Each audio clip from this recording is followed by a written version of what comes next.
sidewalk of Sancerre, we feast on the most succulent escargot and the most delicate pastries as we watch the world go by. In the farmer's market, we load my straw handbag with jar upon jar of black truffles, sold at such a bargain we can't resist filling the bag to the brim. Our promenade through the gardens at the Château de Chambord, dappled in sunlight, is so exquisite we're no longer strolling, but practically skipping with glee. Finding ourselves alone in the grand, arch-filled ballroom of the Château de Chenonceau, Dave grabs my hand and pulls me into a waltz. "One day this could be ours, baby cakes," he whispers in my ear as I hum Strauss's Blue Danube waltz, the only waltz I know. The next morning in Chinon, over coffee, croissants, and this creamy caramel yogurt that dreams are made of, we chat with the bed and breakfast owner about the history of his picturesque home. 17th century homes, he laments. They may be beautiful, but they are work.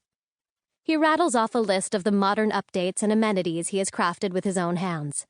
Je suis trop vieux, he says, mourning his old age.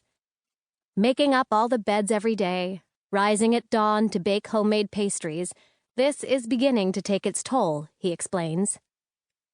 Will you close the bed and breakfast? I ask, saddened by the idea that others won't have the opportunity to experience this rustic magic.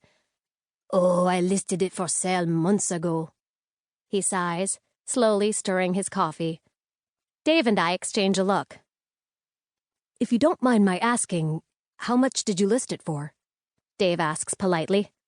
750,000 euro. And you haven't had any offers? I ask incredulously. The property sits on 7 verdant acres, including groves of pear trees, farmed plots of asparagus, and a swimming pool.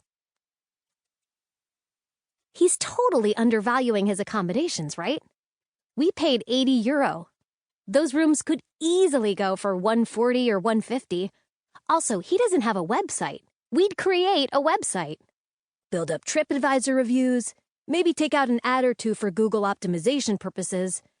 I could tutor the SAT from our living room via FaceTime, I suggest. I know someone who has a bunch of clients she tutors on FaceTime. With the time difference, I'd still be able to do all the day-to-day upkeep chores, check-in, breakfast, laundry. It would definitely help supplement.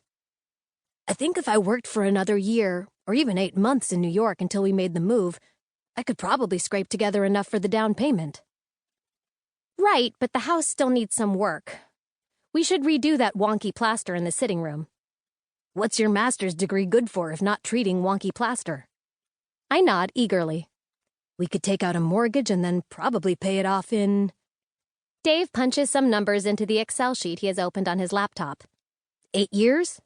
If we operate at 70% capacity for 1/3 of the year, anything we make above that is profit.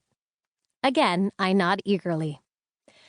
Unfortunately, tempting though these fantasies are, real life calls, and we return on our scheduled flight.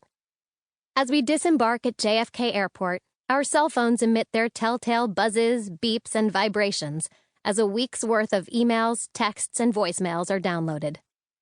With his ear to his phone, Dave announces, Evan and Hannah got engaged. With my ear to my phone, I echo the news on my end. Jess and Phil got engaged. She wants me to be a bridesmaid. You're on fuego, baby, Dave says. Miss Popular. About to become one of Rent the Runway's top clients, I smile.